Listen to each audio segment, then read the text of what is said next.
Fala, nação rubro-negra, estamos juntos novamente para mais um vídeo aqui no nosso canal Fla-Cegueta. Sejam todos muito bem-vindos. Meu nome é Fábio Saúza, deficiente visual e analista de futebol, rubro-negro, apaixonado e muito bem casado. Nação, estamos vivendo os últimos momentos de preparação para entrarmos em campo amanhã.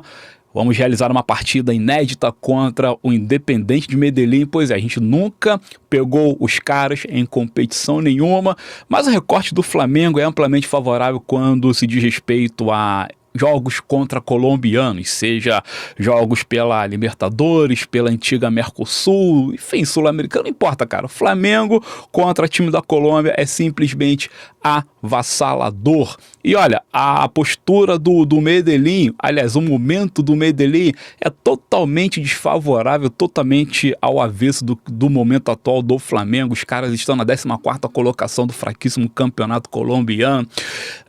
Estão tomando gol pra caceta, a média de 2, quase 3 gols sofridos por partida, trocando em miúdos. Flamengo vai ter uma baita de uma carne assada e é dever moral nosso vencermos bem, vencermos com autoridade e assumirmos de vez a ponta do grupo, né? Ontem o Estudiantes venceu o Cusco, se não me engano foi 2-1, e os caras estão lá com 4 pontos. Hoje os argentinos são líderes, eles têm uma vitória e um empate. O Flamengo tem que vencer para somar 2 vitórias. E assim a gente vai galgando a nossa vaga às oitavas. Tá tudo tranquilo, todo dominado. Daqui a pouco, ao longo desse vídeo, eu vou falar um pouco sobre os destaques do Medellín, postura tática, o que esperar desse confronto. Claro também que tem outras informações, como por exemplo, notícia excelente, tem retorno de jogador importante, assim por diante. Mas antes, deixa eu pedir que vocês deem o like neste vídeo para dar aquela fortalecida, curta o material, se inscrevam no canal Fla-Cegueta, comenta acerca dos assuntos aqui abordados, já pode colocar aqui, meu irmão, o teu placar, já pode colocar quem deve ser o trio ofensivo do Flamengo. O Pedro é baba, meu irmão, cartas marcadas, estamos dizendo assim. Lino na ponta esquerda, Plata na ponta direita. Bora abrir uma discussão rápida nesse vídeo aqui, mas eu quero antes saber da tua opinião, deixa nos comentários. Quem deve ser os dois que farão dupla com o Pedro no ataque de amanhã? Valeu? Então comenta, como disse, compartilha, se inscreva, dá o like, hypa e assim vai. Tamo junto e esse é mais um vídeo aqui no nosso canal que está há 4 anos no ar. Se somarmos todo o tempo de YouTube, 7 anos, tá? Comecei com o jogo às cegas e agora estamos com Fla-Cegueta. Vamos lá, gente. Tem uma dúvida acerca de algumas posições no Flamengo. O time do Flamengo, ele tá muito... o Jardim, na verdade, está muito convicto sobre os seus principais jogadores, né? Por exemplo, lateral esquerda, é fato que o titular é o Alexandro. O Ayrton Lucas é colocado lá quando o veterano Alexandro não pode jogar, mas o titular é ele, Ayrton é reserva. Os 2 zagueiros sempre será Léo Ortiz e Léo Pereira, desde que ambos estejam tranquilos com condição de jogo e bem taticamente. Nesse quesito aí, o Jardim também não reveza muito.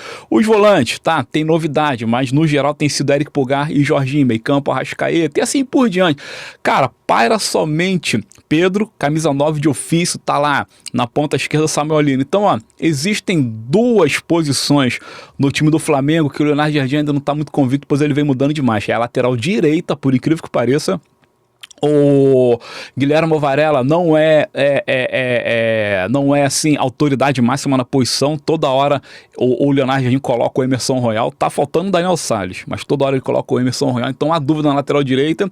E a ponta direita principalmente, existem 4 opções para a ponta direita, que é o Paquetá, o Carrascal, o Luiz Araújo e o Gonzalo Plata. E o Leonardo Jardim já usou os 4 em várias ocasiões. Lembrando que o Jardim tem somente 9 jogos à frente do Flamengo e já usou esses 4 como ponta direita. Então assim, o time está muito sólido, muito consolidado, mas nessas 2 posições ainda há dúvidas. Queria te perguntar, e queria que vocês colocassem aqui nos comentários, evidentemente, quais são, nessas 2 posições, suas melhores escolhas. Guilherme Varela ou Royal, na lateral direita, acho que isso aí não precisa nem perguntar, todo mundo vai falar Varela. E na ponta, quem é o melhor ponta direita hoje do Flamengo para estar ali, performando ali? Plata, Luiz Araújo, Carrascal ou o nosso querido Lucas Paquetá? Queria saber a tua opinião, deixa aí nos comentários.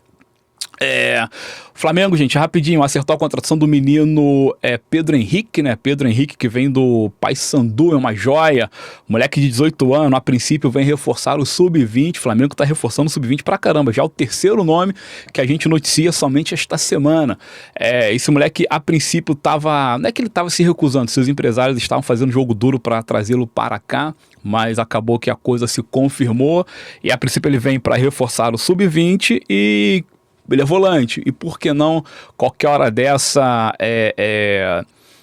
o Jardim usá-lo eventualmente junto com o Everton Araújo, já que é outro menino que performa muito bem nos profissionais, né? O Flamengo pagou 3 milhões de reais pela aquisição do garoto, 85% do passe, tá? E o Lohan pode juntar-se à molecada no meio do ano, pois o Pisa já anunciou que vai devolvê-lo assim que terminar o contrato de empréstimo, e o nosso Sub-20 desse modo ganha um corpo muito interessante. Nosso Sub-20 que é muito bom, e tá ficando ainda melhor. Claro que o Lohan, quando voltar, eu penso também que poderia ser usado entre os profissionais. Olha, rapidinho, falar de basquete NBB. O Flamengo ontem rebaixou o Vasco da Gama. Ô sina triste essa do bacalhau, né? O Flamengo rebaixou o Vasco na NBB. Cara, o Vasco tava na penúltima colocação da NBB. Pelo que eu vi ali, é uma coisa de maluco, cara.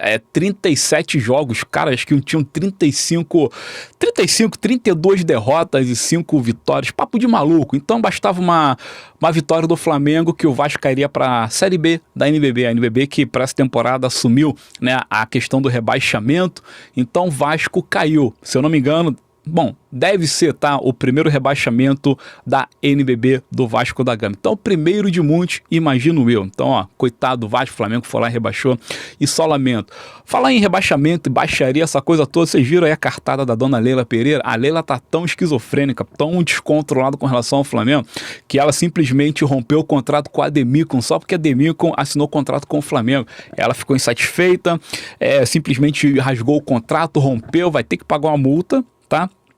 E ponto. Segundo dizem, o Palmeiras rescindiu o contrato com a empresa não porque eles fizeram um contrato com o Flamengo, e sim porque já tem uma outra patrocinadora para assumir esse lugar. Tá, eu duvido. Se a Ademicon tivesse assinado com o Flamengo, não tivesse assinado, se haveria esse rompimento de contrato lá no Palmeiras. Cara, papo de Leila Pereira, a mulher tá maluca, a mulher tá completamente perturbada com o Flamengo não sai da mente da dona Leila Pereira, e ela tá aí, ó, deixando essa emoção maluca dela refletir para tudo que é segmento dentro do clube. O que, meu irmão, no meu entendimento, é um pouquinho preocupante. Acho que os conselheiros do Palmeiras têm que ficar ligados no que essa mulher anda fazendo lá dentro. O ódio dela pelo Flamengo é tamanho que ela é capaz de chutar o traseiro dos patrocinadores deles por causa disso. Impressionante.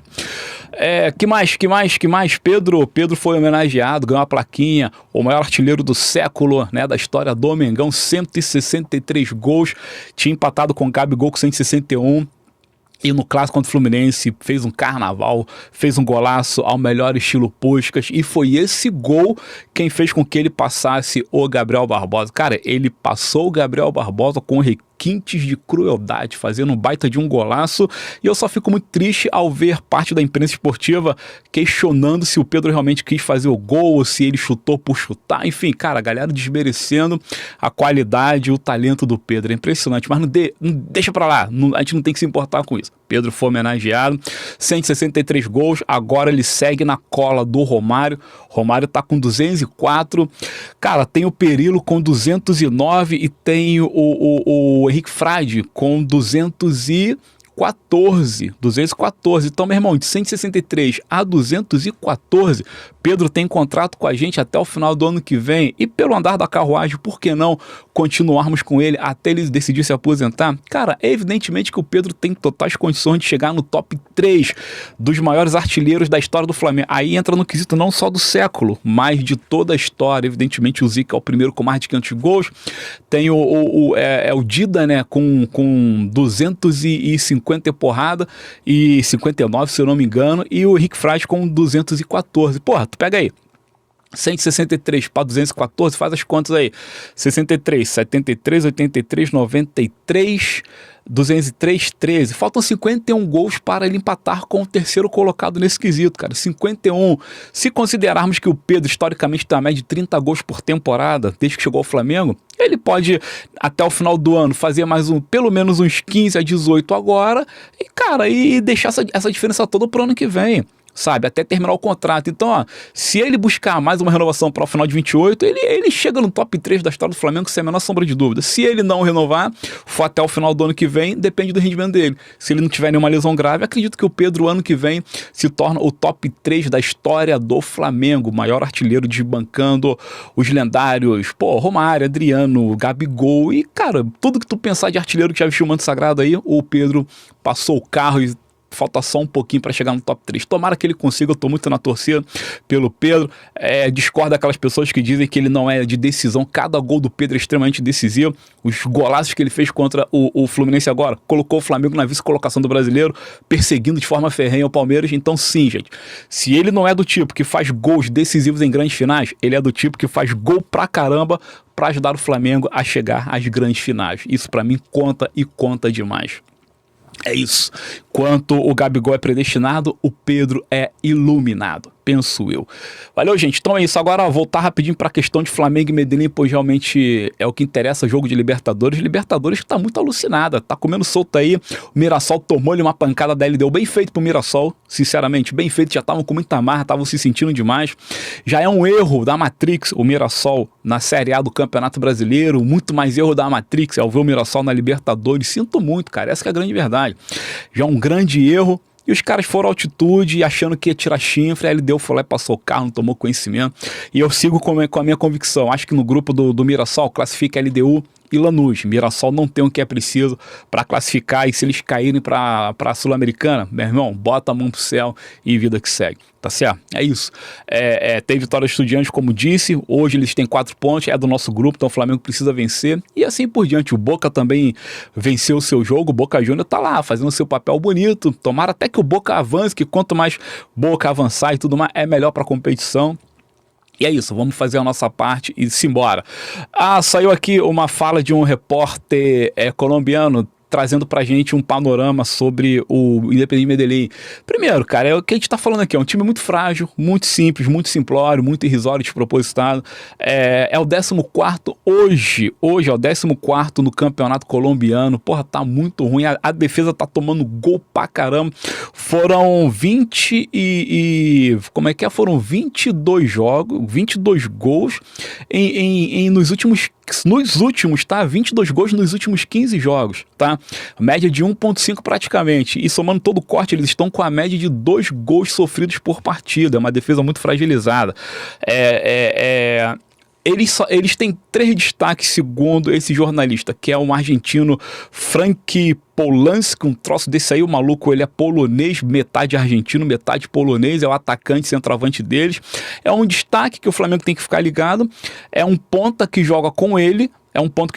Pois o Medellín, ou ele joga no 3-5-2 ou no 4-4-2, portanto tem uma dupla de atacante, é o Frank argentino / polonês que tá ali com o seu parceiro. Então esse jornalista diz que a gente tem que ter um pouco de atenção. E um volante, tá? Tem um volante deles lá que tem uma saída rápida, tem um toque de qualidade.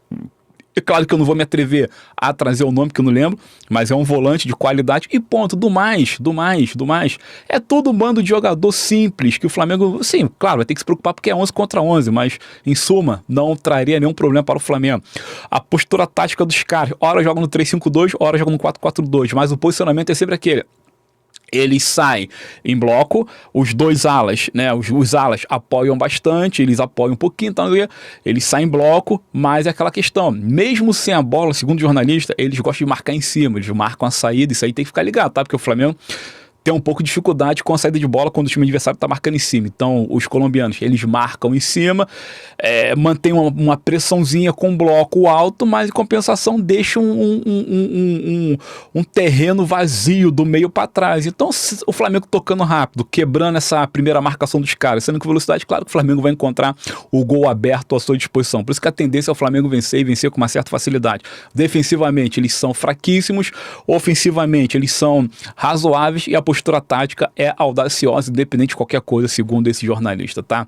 Então, vamos ver se confirma essa questão. Penso eu que se eles não mudarem a natureza do seu jogo, no caso dos colombianos, eles farão isso. Se mudarem, evidentemente virão com aquela retranca absurda, pois penso eu que empatar com o Flamengo do Maracanã é uma decisão de Copa do Mundo, é um título de Copa do Mundo, na verdade, para o Medellín. É isso, cara. O Flamengo que no Maracanã e em recorte de Libertadores de 2019 para cá é simplesmente avassalador. O Flamengo só perdeu 2 vezes, empatou 4 e ganhou 30 e foram 37 jogos. O Flamengo venceu 31, empatou 4 e perdeu somente 2.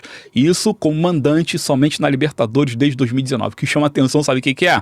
É a quantidade de jogos que o Flamengo fez no Maracanã pela Copa Libertadores. É um reflexo claro de que, se eu não me engano, estamos em 2026, 2016... há 10 anos que o Flamengo disputa a Libertadores de modo consecutivo, se não mais.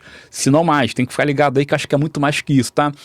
Antigamente o Flamengo disputava a Libertadores de modo esporádico, né? Um ano, outro ano era a Copa do Brasil, outro ano era a Libertadores, assim por diante. Não, o Flamengo entrou na Libertadores de cabeça, desde que o Bandeira assumiu o Flamengo. Até com a época da Patrícia Amorim, o Flamengo já estava disputando a Libertadores e de lá pra cá nunca mais saiu. O Flamengo é de fato o rei da Libertadores no quesito clube brasileiro dentro dessa competição. Então, Maracanã é a nossa casa, somos soberanos dentro da nossa casa e o Medellín virá isso amanhã, jogo às 9h30, com transmissão somente do canal ESPN e pelo streaming Disney+, ou Disney Plus. Não haverá transmissão em TV aberta, não haverá transmissão pelo Grupo Globo, Sport TV, Casé TV, nem nada disso não. Com imagem certinho, só ESPN e Disney. Valeu, gente. Então é isso. Muito obrigado de novo. Comenta, compartilha, se inscreva no canal e simbora para mais um conteúdo. Vamos avançar, tocar e deixa nos comentários tudo que eu pedi. Tamo junto. Valeu!